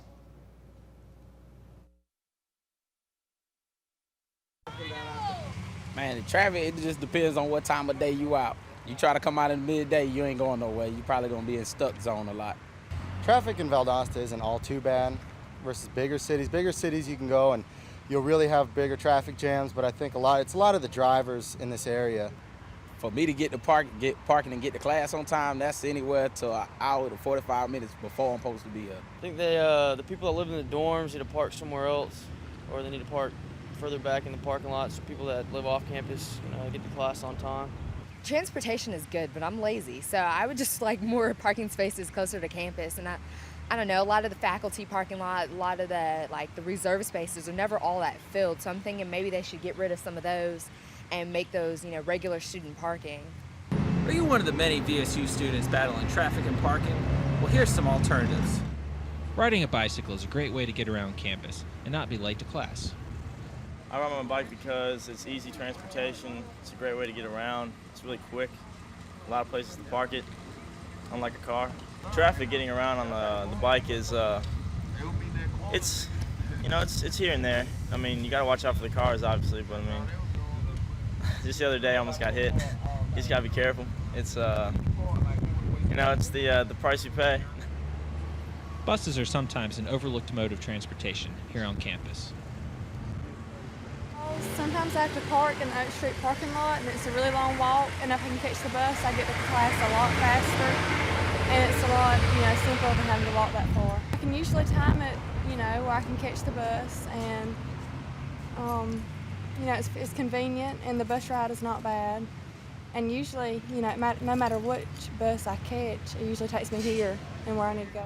Although there are not many, motorcycles are a quick form of transportation, and they're also very easy to park. I like riding my bike to class because I usually can park right by the building. Like most of my classes in the Fine Arts building, I park right by the door every day. Parking spots are always easy to find. You can park in the stripe lines like I am right now, or you can park in the motorcycle spots that they have marked off. Parking's never a problem. Whether you're riding a bike, the bus, or a motorcycle, getting around campus can be a lot easier. And if you're frustrated with waiting to park, long walks, and being late for class, then maybe one of these options will work for you. Thanks, Justin. Well, that's it for this edition of News 11 in Focus. I'm Tabitha Grant. And I'm Lydia Giddens. Have a good night.